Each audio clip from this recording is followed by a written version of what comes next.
Estamos estudiando el Padre Nuestro dentro del marco del Catecismo Menor de la Confesión de Fe de Westminster, y vamos a estar examinando algunas preguntas y vamos a hacerlo participativo de todas maneras. Vamos a Mateo capítulo 6, así recordamos el pasaje.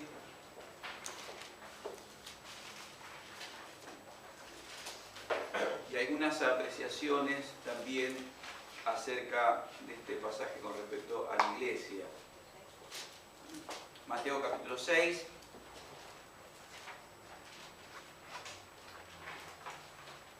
Versículo 9 en adelante. Vamos a orar por esta clase. Señor, te agradecemos por tu bondad, por tu misericordia y tu gracia para con nosotros. Pedimos que perdones nuestras faltas y nuestros pecados por medio de la sangre preciosa de tu amado Hijo Jesucristo, y que en esta mañana tu Espíritu Santo ilumine nuestro entendimiento y nuestro corazón sea abierto para que tu palabra, Señor, sea eficaz en nuestras vidas, que la obra de tu Espíritu Santo en nuestro corazón la esté aplicando, podamos tener una comprensión profunda de las implicaciones de esta palabra que vamos a estar enseñando hoy. Ayúdanos a ser partícipes de la clase, para enriquecerla, y te lo pedimos todo esto en el santo nombre de tu amado Hijo Jesucristo. Amén y amén. Leemos allí entonces en el capítulo 6 del Evangelio de Mateo, versículo 9, la oración que el Señor enseña a sus discípulos. Vosotros pues oraréis así: Padre nuestro que estás en los cielos, santificado sea tu nombre. Ustedes lean el otro versículo. Venga tu reino, hágase tu voluntad, como en el cielo, así también en la tierra. El pan nuestro de cada día, dánoslo hoy. Y perdónanos nuestras deudas, como también nosotros perdonamos a nuestros deudores. Y no nos metas en tentación, mas líbranos del mal, porque tuyo es el reino, el poder y la gloria por todos los siglos. Amén. ¿No? Bueno, la pregunta que vamos a ver varias preguntas aquí, pero quiero hacer una apreciación sobre tanto sobre los 10 mandamientos y su enunciación, por no decir su recitación o su nombramiento durante la celebración del culto al Señor, como del Padre Nuestro, que cuando uno lo estudia mucho más en mayor profundidad que en una clase de escuela bíblica, y todas sus implicaciones para la misión de la iglesia y para la vida personal, uno encuentra que realmente tiene una importancia absolutamente fundamental para la vida del cristiano. Aparte de ser, en el caso de los 10 mandamientos, por ejemplo, palabra de Dios, la palabra directamente dada por el Señor, el resto fue mediado a través del hombre, guiado por el Espíritu Santo. Pero en este caso también la oración, o el modelo de oración dado por el Señor. Creo que lamentablemente por no caer en una identificación con el culto católico, se ha eliminado del culto evangélico protestante, más del evangélico que del protestante más antiguo, el hecho de en los cultos a veces mencionar el Padre Nuestro, ¿no? Es decir, sabemos que muchas veces se puede llegar a repetir el Padre Nuestro simplemente como un momento más en la liturgia, y se repite una oración que se hace simplemente una cuestión repetitiva, sin mucho sentido, sin mucha comprensión, a veces casi hasta supersticiosamente, pero eso no quita que no se lo pueda tener dentro de los cultos o dentro de la liturgia de la iglesia, a veces en algún momento, el Padre Nuestro. Es una oración enseñada por el Señor a sus discípulos, y no hay por qué caer en pensar que porque a lo mejor en algún culto se utilice unos minutos para decir el Padre Nuestro como una oración sea una copia del culto católico, porque no lo es, o sea algo litúrgico sin absolutamente valor. Con el mismo sentido, podríamos decir que en muchos de los cultos evangélicos de nuestro tiempo, y aún nosotros mismos podemos caer en hacer vanas repeticiones de palabras en nuestras oraciones, ¿o no? Es así. Empezamos a orar y empezamos a hablar y hablar y hablar, y una palabra trae la otra, empezamos a repetir versículos y cosas que Dios ya sabe, no las necesita que se las repitamos, pues las conoce su palabra.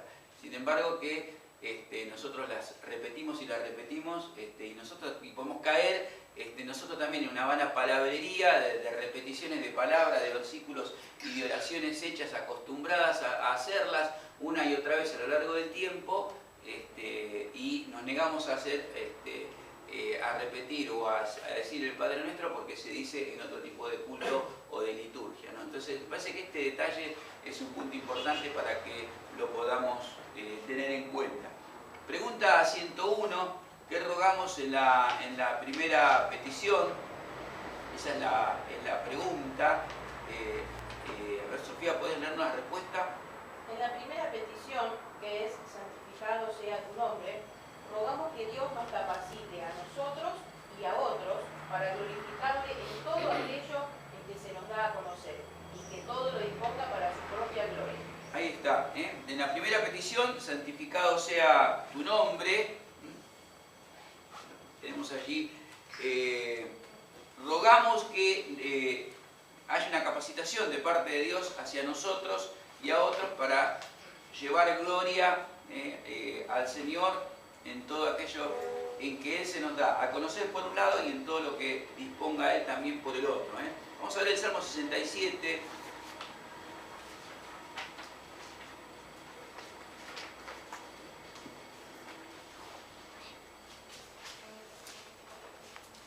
Salmo 67, versículos 1 al 3. Dios tenga misericordia de nosotros, nos bendiga, haga resplandecer su rostro sobre nosotros, para que sea conocido en la tierra tu camino, en todas las naciones tu salvación, y te alaben los pueblos, oh Dios, todos los pueblos te alaben. Esta también es una forma de santificar el nombre del Señor.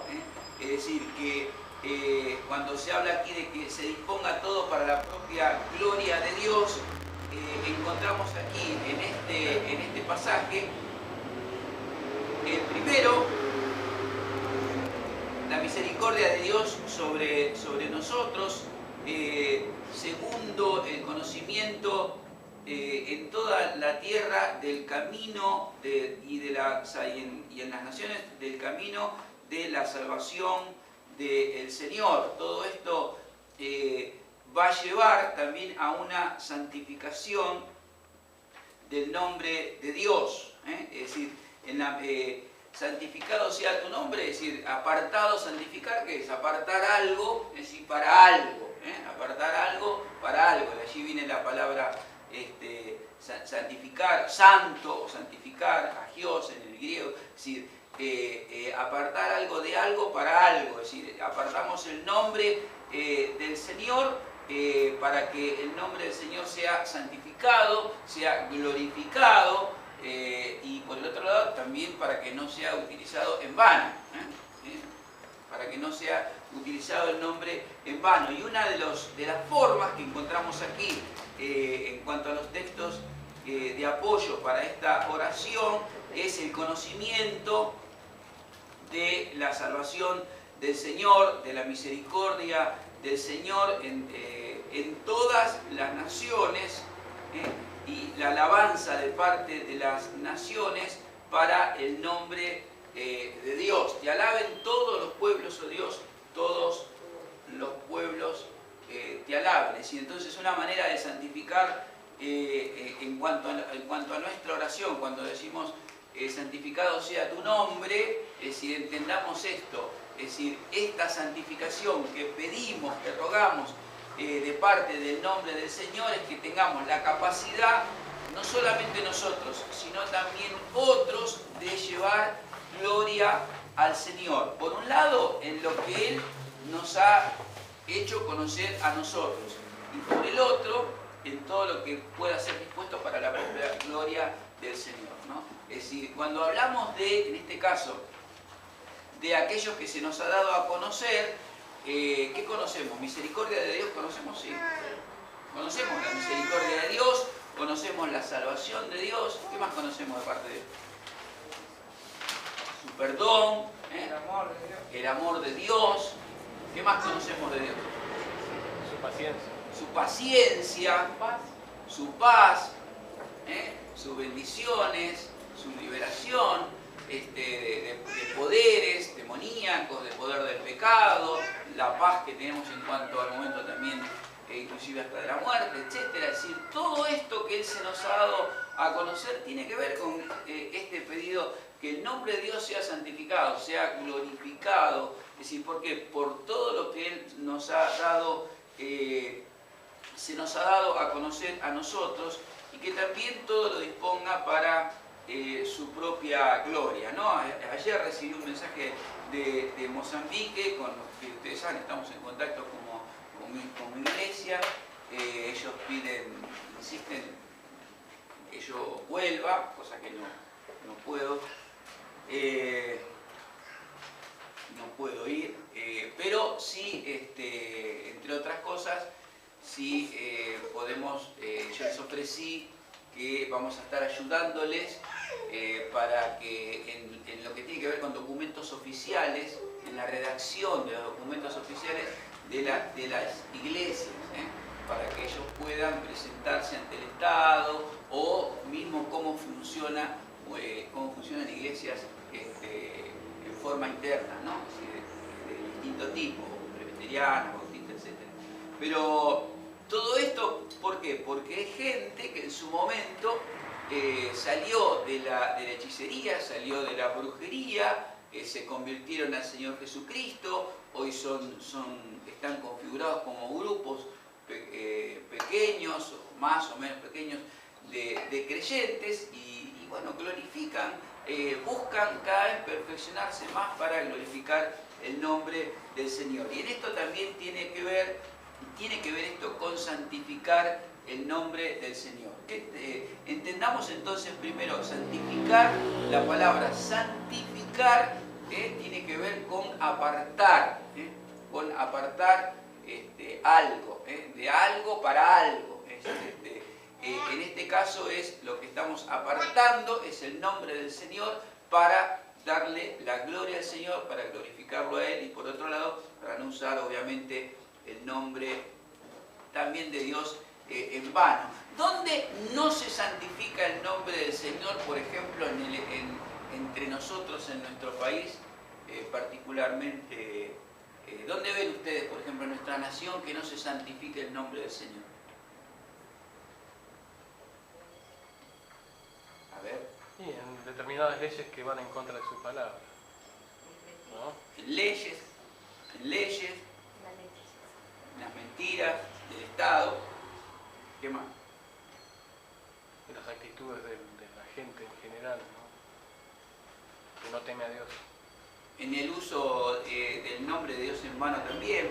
Las muletillas que usamos permanentemente con respecto al nombre de Dios, te lo juro por Dios, a cada rato, por cualquier cosa, cuando a veces sabemos que inclusive no es cierto lo que se está diciendo.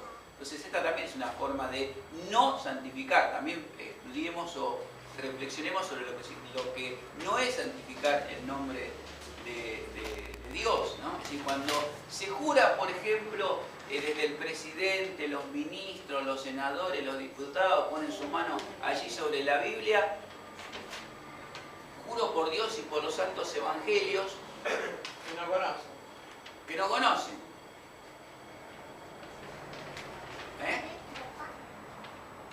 Realmente creo que una buena actitud sería que no juren nunca más por una Biblia que no conocen y por una fe que no tienen, por un Dios en el que no creen.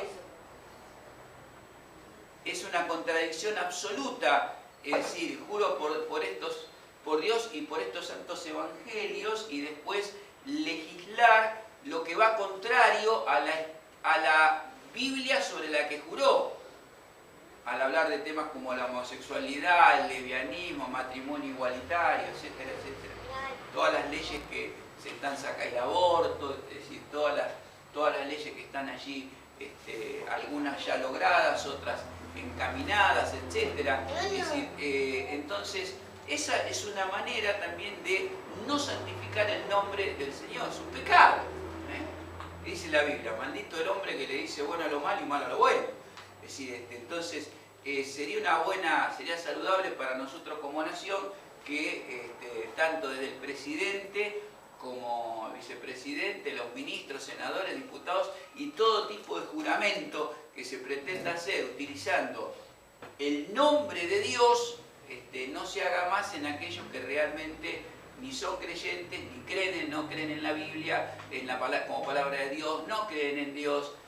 De hecho, vimos en estos días al presidente Obama, al hablar justamente de ser el que le preparó el discurso, la verdad, que vaya a la escuela bíblica primero y después le prepare el discurso al presidente, porque lo que dijo realmente fue de un nivel de ignorancia absoluto, diciendo, por ejemplo, que no se puede, si la nación fuera a observar el Sermón del Monte, el Ministerio de Defensa norteamericano estaría en graves problemas. Se olvida que la Biblia es más grande que el Sermón del Monte. Si hay Romanos capítulo 13 que habla también del Estado. Pero lo que estoy diciendo es estas inconsistencias que se tienen. Es decir, cuando sumo como presidente llamo a un pastor para que ore por mí y después legislo, como él dice, en función de la mayoría política. Bueno, tenemos que poner un acuerdo. O soy cristiano o soy político.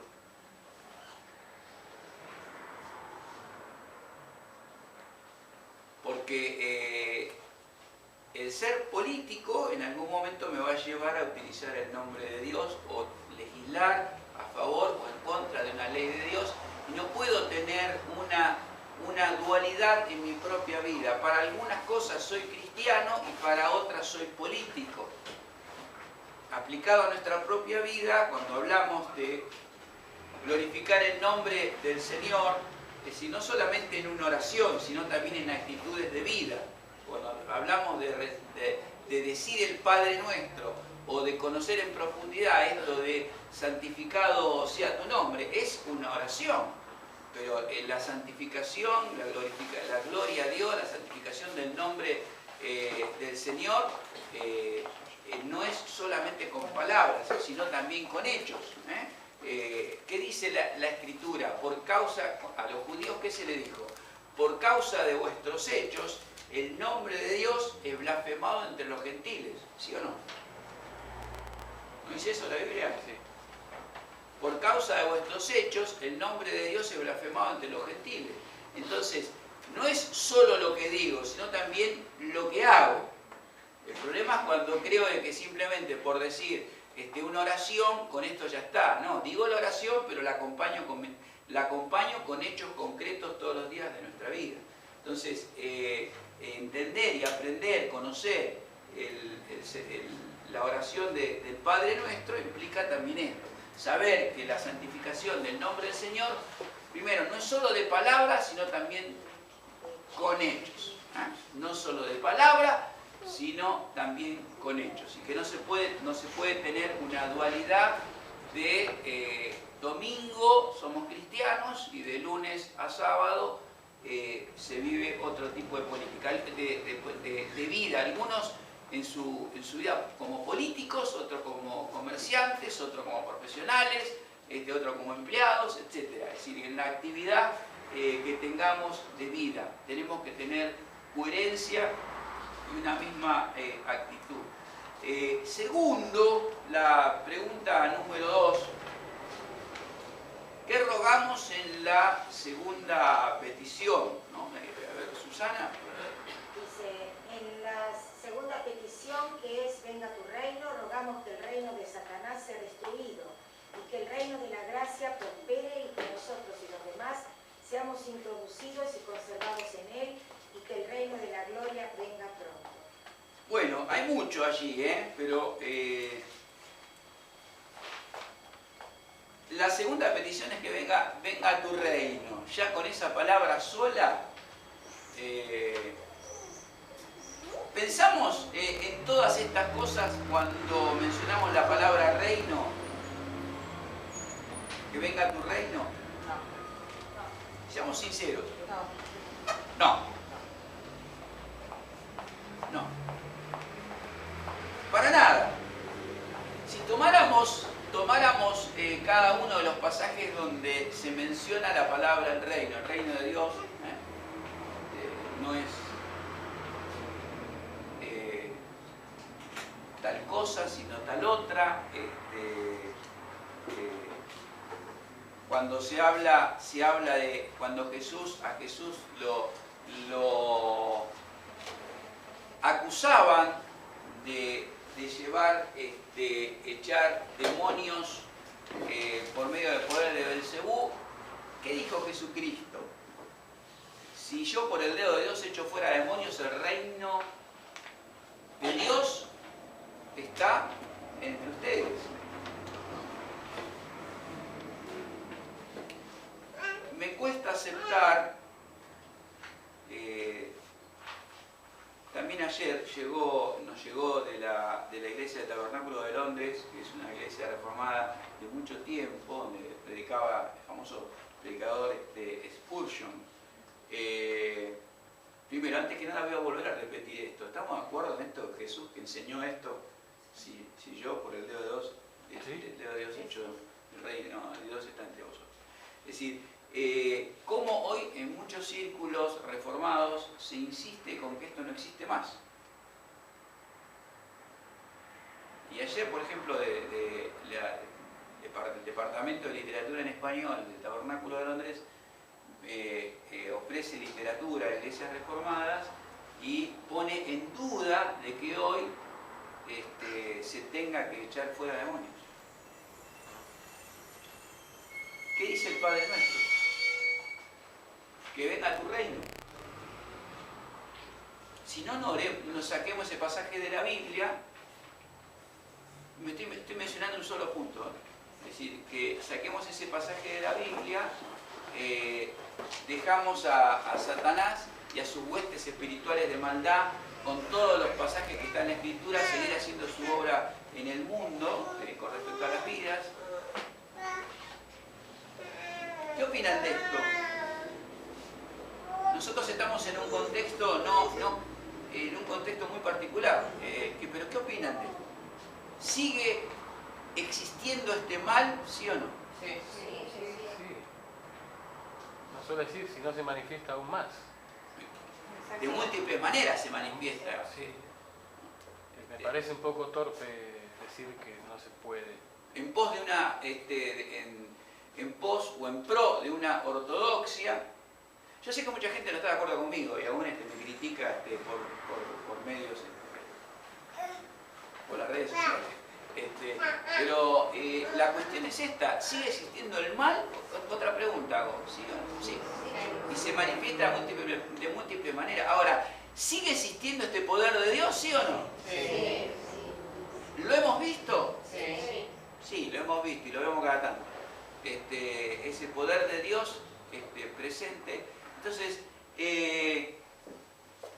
creo que el error es cuando se ora se ora el Padre Nuestro y se dice venga tu reino, y en realidad no estoy creyendo de que hay un reino de Dios con poder que se manifiesta hoy, y que el segundo fue la oración que Jesucristo enseñó a sus discípulos.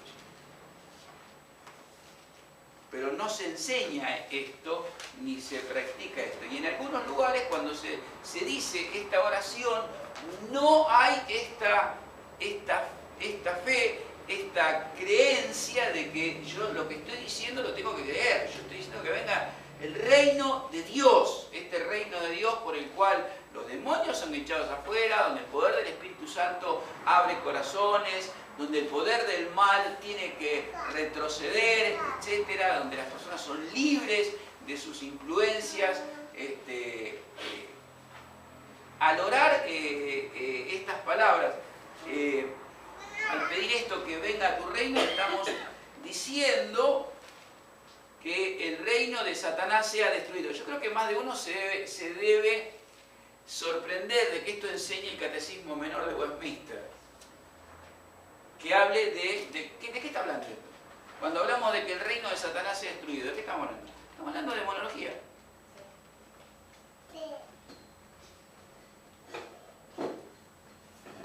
Ahora, esto es en muchos círculos reformados hoy. Díganme los que andan visitando los sitios en internet y todo, ¿hablan de esto?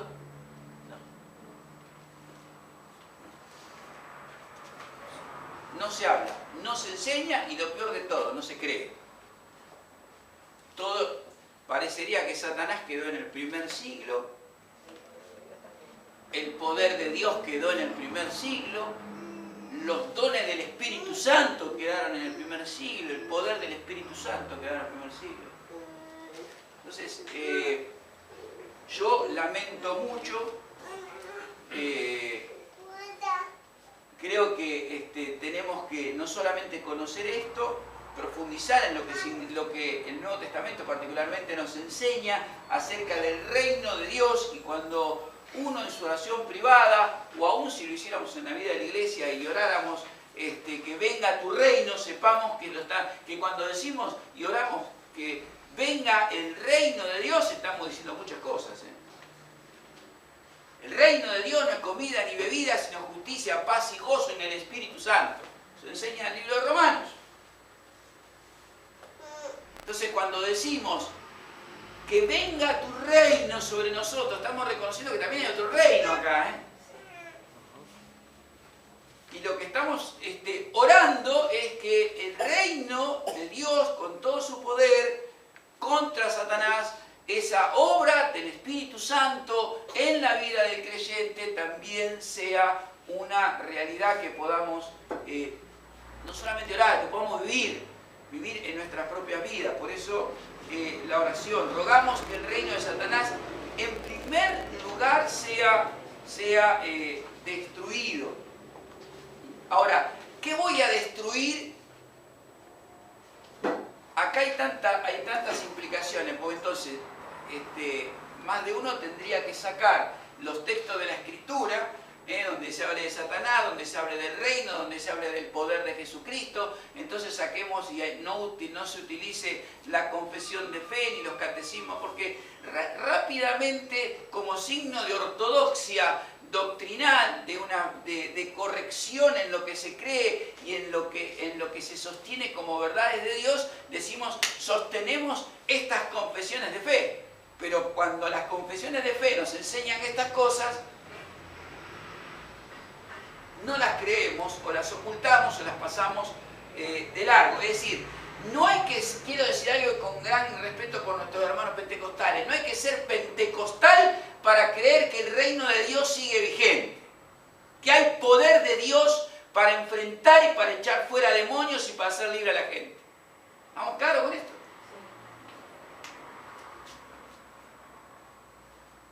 El problema son, como decía un pastor luterano, el problema lo tenemos nosotros, no la doctrina, que nos hemos acomodado y hemos olvidado estas tremendas verdades del Evangelio del Señor. Entonces, estudiemos el Evangelio y apliquémoslo también, no solamente en una oración, sino también en nuestra fe. El reino, entonces, rogamos que el reino de Dios sea destruido y que el reino de la gracia prospere. Esta es la otra también. ¿Qué dijimos recién de Romano? El reino de Dios no es comida ni bebida, así que con este tema de los pactos, venga y reciba la bendición, haga un pacto de 5 pesos, de 15 pesos y se sana de esto, hay un pacto de 1.000 pesos y tiene una casa nueva de 5.000 y tiene un coche nuevo, un negocio nuevo. Eso no es ni el reino de Dios ni gracia. Pero sí, así como rogamos que el reino de Dios sea destruido, que el reino de la gracia del Señor prospere, y prospere en la vida de todas las personas que vienen al Señor. Hay una gracia, como decimos, una gracia particular que está sobre la vida del creyente, una gracia general, también de bendiciones sobre otros por los cuales también intercedemos. Rogamos también cuando pedimos que venga el reino del Señor, que seamos introducidos, conservados en este reino y que el reino de la gloria del Señor venga pronto, es decir, que nuestro Señor Jesucristo venga pronto. Apocalipsis capítulo 22.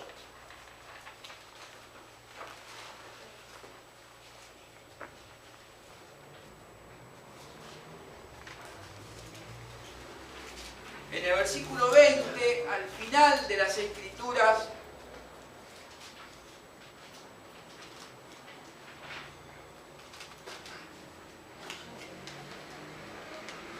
versículo 20-21, alguien que lo lea, Mónica. El que da testimonio de estas cosas dice: ciertamente vengo en breve. Amén. Sí, ven, Señor Jesús. Amén. La gracia de nuestro Señor Jesucristo sea con todos vosotros. Amén. Es decir, esta esperanza apostólica, en este caso de Juan, ¿no? Que da testimonio de todo lo que el Señor Jesucristo le ha revelado, se encuentra esta segunda venida del Señor Jesucristo. Y en esto también, es decir, cuando oramos que venga el reino, cuando oramos, o si repitiésemos para nosotros en forma personal o como iglesia, la oración del Señor, cuando uno está diciendo venga tu reino, estamos diciendo muchas cosas, estamos diciendo que el reino de Satanás sea destruido con todo lo que ello implica, estamos diciendo que el reino de la gracia del Señor, que la gracia del Señor prospere, que nosotros seamos introducidos, que otros sean alcanzados, y estamos también pidiendo que la segunda venida del Señor sea una realidad, para que la plenitud del reino sea instaurada en la tierra, ¿no? en este mundo. Preguntas, ¿estamos de acuerdo con esto? ¿Alguna duda? Puede ser que haya también un problema como de no reconocer los límites del reino de Satanás. Quiero decir, por ahí se hace foco en lo que uno ve como un endemoniado, es decir, ¿qué es un endemoniado? Y de repente por ahí una persona que simplemente no cree también está bajo el dominio de Satanás, ¿no? O una institución.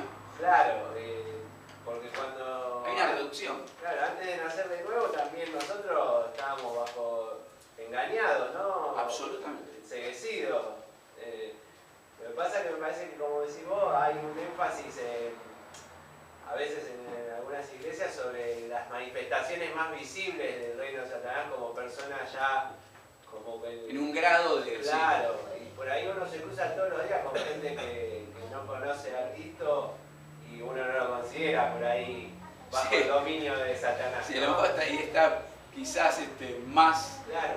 demonizado y está siendo un mayor instrumento. Porque me parece que cuando las iglesias por ahí ortodoxas así dicen como, por ahí están haciendo un énfasis de como de ampliar la visión de lo que significa alguien que está bajo enceguecido por Satanás o claro. bajo el dominio de...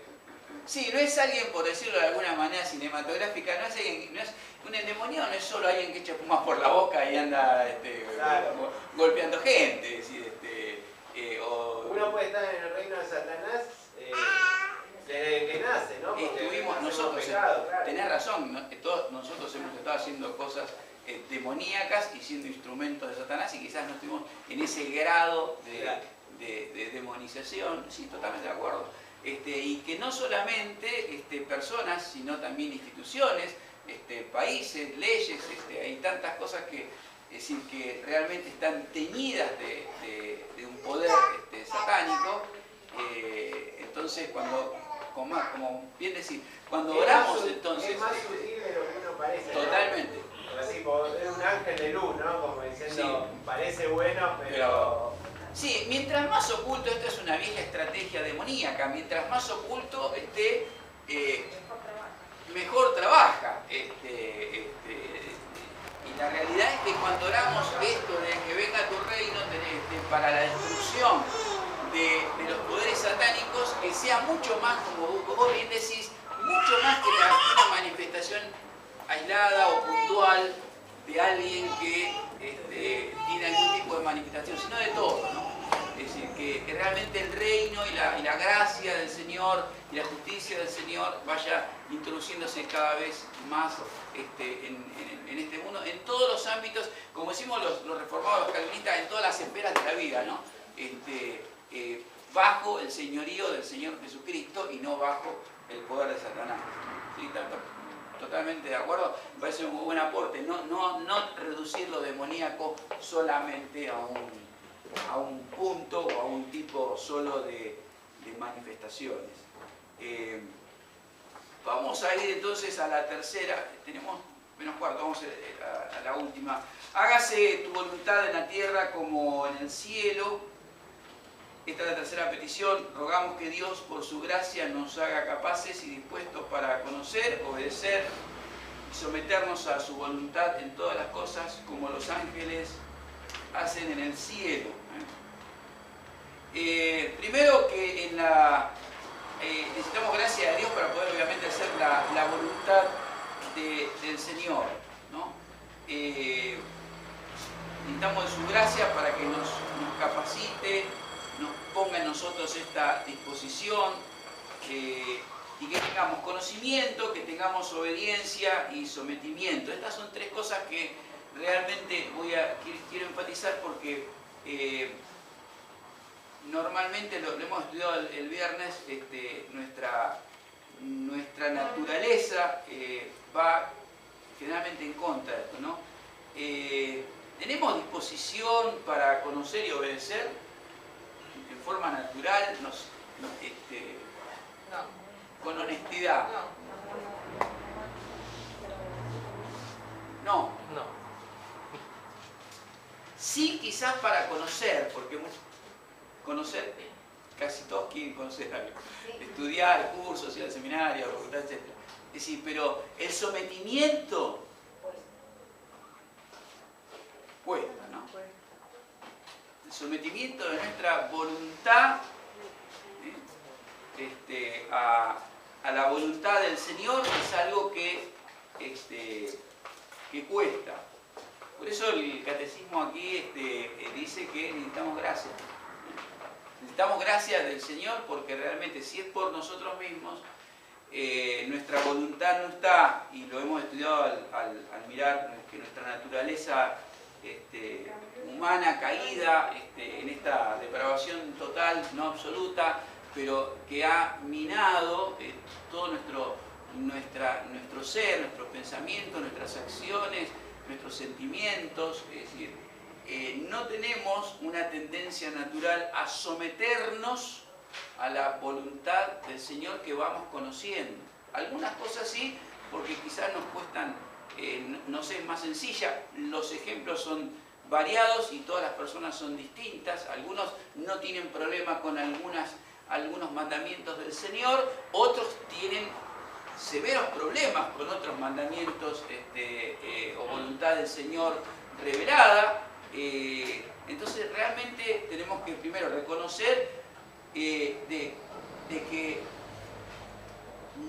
si no fuera por la gracia del Señor, no tenemos esta disposición para obedecer y para someternos a su voluntad en todas las cosas, ¿no? Entonces creo que la primera enseñanza es que primero hay una voluntad de Dios a la cual nosotros tenemos que someternos, tenemos que ponerla en práctica, no solamente conocerla, sino someternos y ponerla en práctica. El segundo, que necesitamos la gracia porque nos cuesta, nuestra naturaleza va en contra, ¿no? ¿Qué dice el libro de Romanos capítulo 7?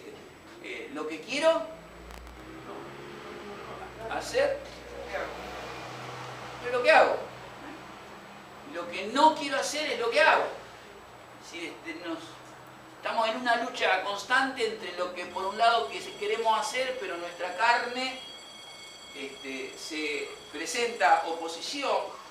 Entonces necesitamos en este orar de que se haga su voluntad en la tierra como en el cielo. No es una frase litúrgica, es decir, estamos hablando de nosotros, ¿Se haga hacer de quién? ¿Que la haga el otro? No, yo. Yo tengo que someterme a hacer la voluntad del Señor y tengo que reconocer de que soy rebelde y que necesito de la gracia del Señor. Y hay un ejemplo que hay acá que me parece absolutamente importante para marcar, que es el tema de los ángeles. El tema de los ángeles. Salmo 103, versículo 20.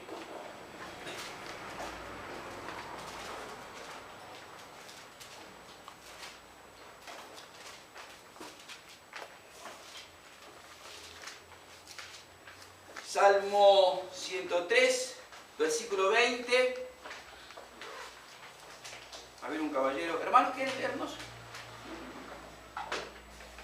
103. Sí, Salmo 103, del versículo 20 al 22.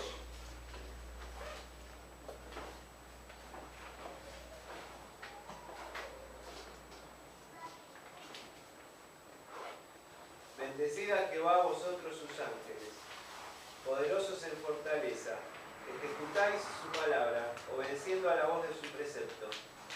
Bendecid a Jehová vosotros todos sus ejércitos, ministros suyos que hacéis su voluntad. Bendecid a Jehová vosotras todas sus obras, en todos los lugares de su señorío, bendice alma mía a Jehová. Amén. Fíjense, algunos no tenemos todo el tiempo, ya tenemos que estar terminando, pero sería interesante detenernos en algunas palabras. Pero bendecid a Jehová vosotros, ¿quiénes? Sus ángeles. ¿Qué dice de los ángeles? ¿Cómo son? Poderosos en fortaleza, es decir, poderosos. Es muy interesante que cada vez que en las Escrituras, inclusive en el Nuevo Testamento, particularmente en la resurrección del Señor Jesucristo, es decir, la presencia de los ángeles, contrariamente a toda la literatura popular que circula y se vende, ¿qué es lo que produce? Miedo. La pictografía, los cuadros que estamos acostumbrados a ver, al angelito con rulitos y en la espalda tiene la flechita tipo Cupido, o que tiene una lira en la mano, qué sé yo. Es decir, todas esas son tonterías, son cosas que no existen. La revelación bíblica nos enseña que la presencia de un ángel produce temor, y de hecho ellos mismos cuando hablan dicen: no temáis, no tengan temor. Caen allí a los... Juan, Apocalipsis, cae allí que le dice: soy un consiervo tuyo, ponete de pie. ¿Por qué? Porque el temor, el terror que se produce allí es tremendo. Ahora, sin embargo, ellos que nos superan a nosotros en fortaleza, en poder, dice la palabra del Señor acá, que ellos son obedientes. Son obedientes a Dios, obedeciendo. Primero dice, ejecutan su palabra, es decir, la palabra de Dios es puesta en práctica por el mundo de los ángeles. Entonces, cuando estamos orando aquí, hágase tu voluntad como en la tierra como en el cielo, y se menciona como ejemplo de los que en el cielo, alrededor de Dios, ejecutan la voluntad de Dios, y se pone como ejemplo a los ángeles. Veamos qué clase de personajes son los ángeles, o qué atributos tienen. En este caso son poderosos, dicen, fortaleza y obedientes a la voluntad del Señor. Ejecutan su palabra, obedeciendo la voz de su precepto, bendiciendo también al Señor. Versículo 21, bendecid a Jehová vosotros todos sus ejércitos, ¿Qué dice también allí la tercera línea del versículo 21 acerca de los ángeles? ¿Que son qué cosa de ministros del Señor? ¿Qué somos nosotros? Ministros. ¿Qué hacen ellos? Ejecutar la palabra. Hacen su voluntad. ¿Qué hacemos nosotros? Más o menos. Más o menos. No siempre. No siempre. Ahora, los que no hicieron la voluntad del Señor eran ángeles y se rebelaron. ¿Cómo se llama? Demonios. No es que nosotros seamos demonios, pero nos comportamos a veces. Es decir, estamos haciendo no la voluntad de Dios, y acá no estoy diciendo que Dios está acá y Satanás acá, sino Dios está acá y Satanás acá abajo. Y es un enemigo vencido. Pero lo que estoy diciendo es que las voluntades, los preceptos, a veces el cristiano, en lugar de hacer la voluntad absoluta de Dios, está más obedeciendo y ejecutando y llevando adelante una voluntad del enemigo, de Satanás, que no la voluntad del Señor. Cuando no éramos creyentes, seguro que lo estamos haciendo. Pero aún de creyentes, muchas veces están quienes se apartan y lo que están haciendo son la voluntad del enemigo y no la voluntad del Señor. ¿Amén? ¿Seguimos la próxima clase? Vamos a orar por esta palabra y tomamos unos minutos. Aún podemos seguir mucho más con esto de la voluntad del Señor tanto en la tierra como en el cielo. Creo que esto, tomando las palabras de nuestro hermano, es decir, debería, y esta es nuestra doctrina y nuestra concepción, nuestra cosmovisión, que el mundo tiene en todas las esferas que componen la sociedad, la cultura, el deporte, la literatura, la medicina, la ciencia, etc. Todo debe estar bajo el señorío del Señor Jesucristo, ¿no? Entonces, cuando hagamos que la voluntad de Dios esté así como se hace en el cielo, se haga en la tierra, esto es un muy buen ejemplo con el que podemos terminar.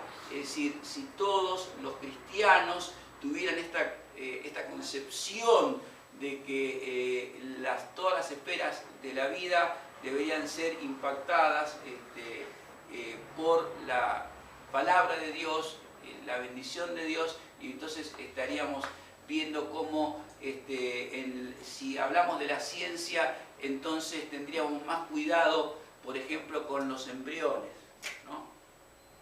Que se fecundan, se colocan y a veces hasta se equivocan, como vimos esta semana, le ponen los embriones de uno a una mamá y los embriones, es decir, un desastre absoluto. O se fecundan y después utilizamos uno, y ¿qué hacemos con los demás? ¿Los tiramos? En nuestro país ahora tuvo que revisarse el borrador del código, el nuevo código. ¿Por qué? Porque cuando es persona, cuando no es persona, es decir, algunos han tenido hasta temor de legislar o de aprobar un borrador que diga no es persona desde el momento en que nació. Porque ¿qué dice la Escritura? Salmo 103, mi embrión vieron tus ojos. Soy persona desde antes, no desde el momento que salgo del vientre de mi madre. Entonces, al hacer la voluntad de Dios, como en el cielo, también acá en la tierra, es decir, y todo lo que significa la voluntad de Dios, no es solamente algunos pequeños detalles de la vida cotidiana, sino ver todo lo que nos rodea, todas las esferas de la vida, como esto que estoy absolutamente mencionando muy puntualmente, como es la concepción, el nacimiento, la concepción de una vida, que tenemos que tener cuidado, hay límites que no podemos trabajar, no podemos traspasar, es decir, las leyes que algunos están pergeñando por allí de eutanasia. Algunos países han legislado sobre la eutanasia infantil. Bueno, cuando creo de que no hay más nada que hacer, aunque sea pequeño, quitémosle la vida. Es decir, lo que pretendo es que pensemos, que así como tuvimos antecesores hace siglos atrás que dijeron es revolucionario pensar que la esclavitud como sistema económico se puede eliminar, y tardó 20 años para eliminar la esclavitud en Inglaterra, y después de allí siguió a Estados Unidos, y en Estados Unidos costó una guerra civil. El sostener, el orar y pedir que tu voluntad sea hecha aquí es mucho más que una simple oración. Es esto lo que quiero decir. Mucho más que una oración en un marco litúrgico de domingo. Es trabajar como iglesia en una misión en el mundo también, que requiere esfuerzo, sacrificio, fe, por sobre todas las cosas, y una convicción profunda, que si realmente quiero que la voluntad de Dios sea hecha en esta tierra. Amén. Oramos. Señor, te agradecemos por tu bondad, tu gracia y tu misericordia, y por este tiempo que hemos podido disponer como escuela bíblica para estar estudiando tu palabra. Te bendecimos, pedimos que tu Espíritu Santo nos ayude a que podamos comprenderla en profundidad, y que en la medida de nuestras posibilidades y los ámbitos en los que nos movamos podamos, Señor, implementarla. Te bendecimos en el nombre de Jesús. Amén y amén.